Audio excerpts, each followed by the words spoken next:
Yes,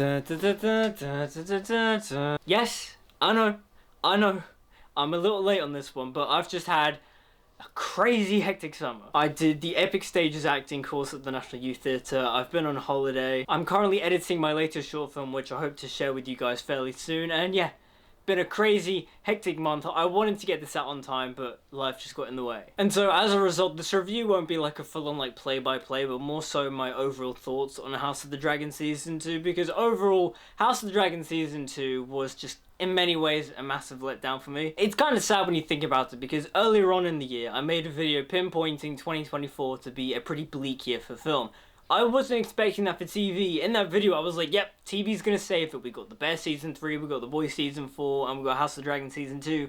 And the thing is that I feel like all three of those shows had fairly weak seasons. The best of which being, I think, was The Bear Season 3, because The Bear Season 3, compared to the first two seasons, isn't as good, but overall, it's a solid season of television. Whether or not you find it to be enjoyable or not, that's a different story, because Season 3 is quite bleak, and also it ends on a cliffhanger. The Boys Season 4, for me, in many ways, felt a bit stale. It felt like they were kind of like pussyfooting about. They didn't know what they wanted to do with the season, because they had all the good story ideas saved for Season 5, and so they didn't really want to rush ahead. And now, getting to House of the Dragon Season 2, this one kind of like was a bit of a gut punch for me, because those first 2-3 episodes are amazing. They are so good, and then something happens in this season, like halfway through, and all of a sudden, the show kind of like grinds its gears and like meanders to the end, and you kind of just go, oh, this was just a waste of time. Like, at the end of the season, aside from Rhaenyra having a couple more dragon riders and an army in the Vale, bear with me a little bit, it's been a while since I've seen this, and other minute details like Aegon is now on the run and Aemond is now King Regent of King's Landing, not much really changed from the ending of House of the Dragon Season 1. You kind of just go,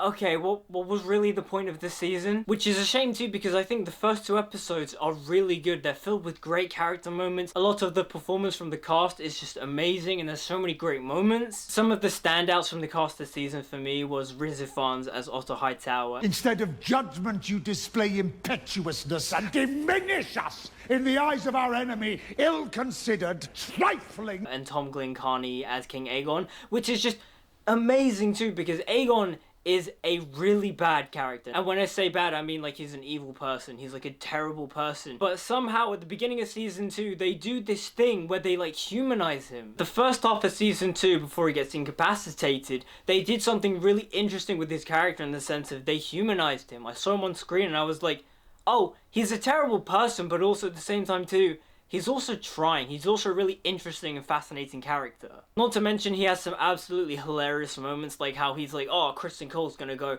you know, get Eric, and he's gonna have one of these guys to be the twin and then go kill Rhaenyra. It's a brilliant plan. And Otto's just like, you what? This is stupid. You sent Sir Eric to slay Rhaenyra? Alone?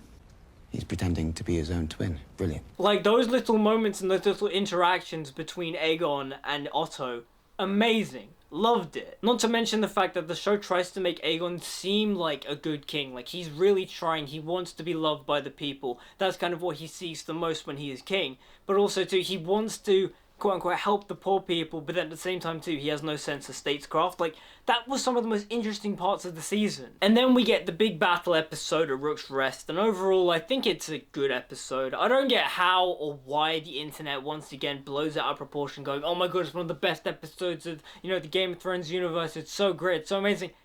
Kind of wasn't. Like, it was a good battle episode, but there were some really shoddy moments in that episode, specifically with the green screen. Like, Rhaenys' death looks awful, and I'm sorry, I couldn't take it seriously because of how bad the green screen was. I also found it a little bit weird too, how the internet was all like, yeah, go Rhaenys, she was a fantastic, amazing character, she was awesome, but I didn't really get that. When she died, I was like, okay, bye Rhaenys. Everyone was really hyping her up to be like this big girl boss, and I was kind of like, no, not really. Like, she could have ended this whole war in season 1 if she killed Aegon at his coronation, but she didn't because apparently it wasn't her war to start.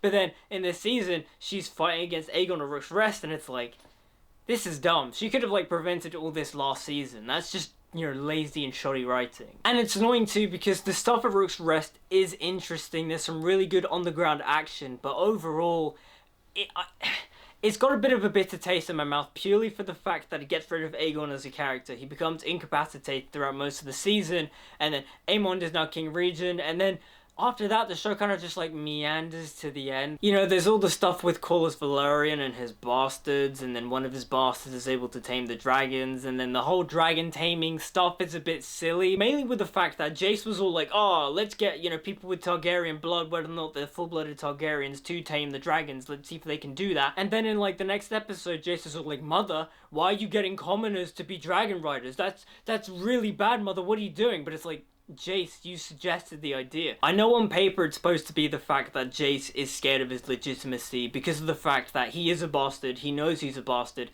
and if any commoner can ride a dragon, then what is the sanctity and sacredness of the Targaryen blood? I get that that's meant to be the point, but at the same time too, it feels very clunky. It's kind of like, did you proofread the script? I mean, I say that this was also filmed during the writers and actors strike of 2023, so there is going to be some shoddy writing here and there. But then there are other things too that I can't really excuse with season 2, namely Daemon and Harrenhal. What an absolutely boring subplot. Oh, quick note from Hamza in post-production. In case you can't tell, I'm sick, so I apologise for the difference in the sounding of my voice. But another thing I just want to point out with House of the Dragon season 2 is that Team Black, specifically Rhaenyra, are boring. The early promotion for the show kept highlighting season 2 to be Team Black versus Team Green. And in terms of the lore, in terms of the canon, I'm Team Black. Rhaenyra has the most legitimate claim. I do not support Team Green, they're a bunch of usurpers, but I'm sorry. In terms of characters I enjoy to watch in the show, Team Green all the way. Team Green are fascinating. Team Black, aside from Daemon, they're just not interesting to watch. Rhaenyra, I think, is a boring character because all she does is go, I want to win this war, I want to attack King's Landing, but I can't do that because I need to be fair and just. And then all the men in her council are just like, Rhaenyra, you can't do anything, you're a woman. And she's just like, what am I supposed to do? It's the same problem I have with Daenerys in season 7. She keeps going, I'm here to rule and I want to attack King's Landing and I can do it like that, but I don't want to be Queen of the Ashes.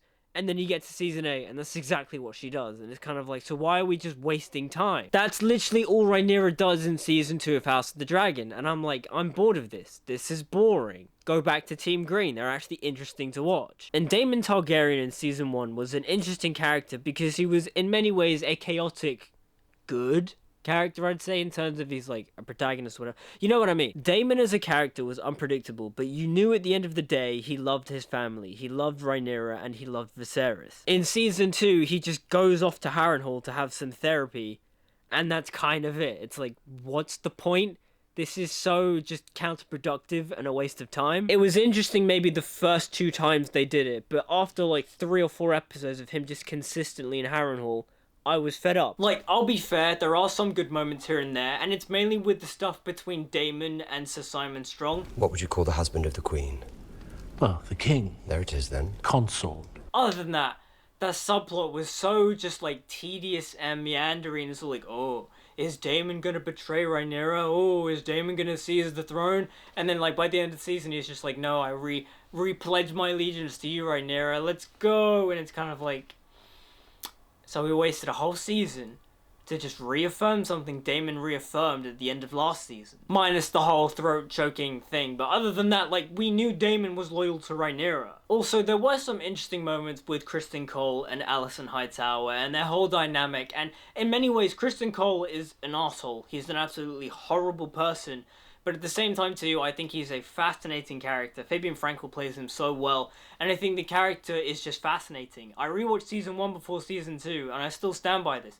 Criston Cole, as a character, is a horrible person, but as a character, he's a fascinating character. The immense guilt he feels sleeping with Alicent, the Queen Regent, which in many ways makes them both hypocrites because they both, you know, hate Rhaenyra for that specific reason. And also the inner turmoil he feels about the futility of men and, like, this whole Dance of the Dragon's War. He's just like, what are we gonna do? We can't do anything against these dragons. We're all gonna die. That speech he has with Alicent's brother, is it Sir Gawain? Anyways, that conversation they have is so good and so well written, and in many ways Kristen Cole is such an interesting character. I love seeing him become Hand of the King and him kind of like struggling with that responsibility. I also really appreciate the hand chain. That's an Easter egg to the books, because in the books the Hand of the King wears a chain, but in the show they gave them like the little pin. The thing is with House of the Dragon Season 2 is the fact that overall, it feels similar to Season 1, but at the same time too, it's unrefined. The writing really just lets it down. Overall, it looks and feels like House of the Dragon Season 1,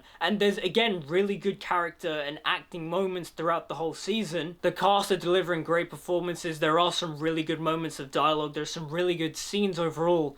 But at the end of the day, I can't help but feel like the narrative for the season just felt a bit redundant. The second half of Season 1 was all like, oh, gear up, get ready for war. And then the ending to Season 2 is all like, oh, gear up, get ready, we're going to war. And it's kind of like, but you did that 2 years ago. Why do we have to wait another 2 years just to get more war? But you see Rhaenyra has more dragon riders now, and it's like, okay.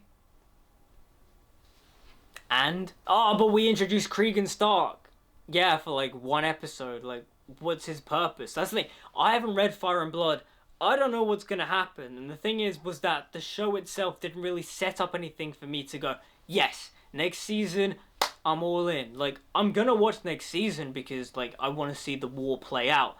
But at the same time, too, nothing in the season made me go, yeah, that's amazing. I'm gripped. I'm hooked to this narrative. Also, I do find it funny how they dressed Cregan Stark to look like every Stark character. He wore every single piece of costuming a Stark character could wear. He wore the brown gambeson that Ned and Jon wore in Game of Thrones. He wore Jon Snow's Season 8 cloak. He wore a Stark gorget. Like, it's just funny that they literally went, hey, you remember the Starks? Let's dress them like every other Stark character. It's funny though, because with all the nostalgia callbacks they do in that first episode, the more they keep talking about, oh, there's an enemy threat beyond the wall and winter is coming and blah blah blah, I won't lie, it doesn't get me hyped or excited. It just keeps reminding me about Game of Thrones Season 8, and it's like, stop show.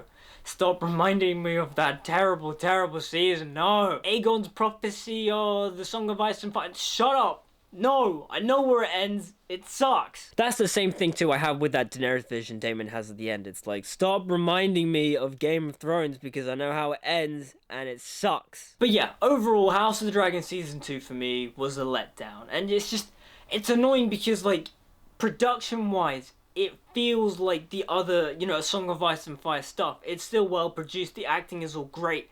It's just the narrative, it really holds it back. Hopefully next season we actually get to see more of the war and more of the Dance of the Dragons and stuff, because we barely saw anything this season. Like, the battle we got at Rook's Rest was really cool, and I really enjoyed a lot of the aerial combat. But for a show that's meant to be chronicling the Dance of the Dragons war, it's not really doing much. But those are just my thoughts on House of the Dragon Season 2. What did you guys think about it? Let me know in the comments down below. Like, comment, subscribe, follow me on social media, all the good stuff. Until we meet again, see you guys next time.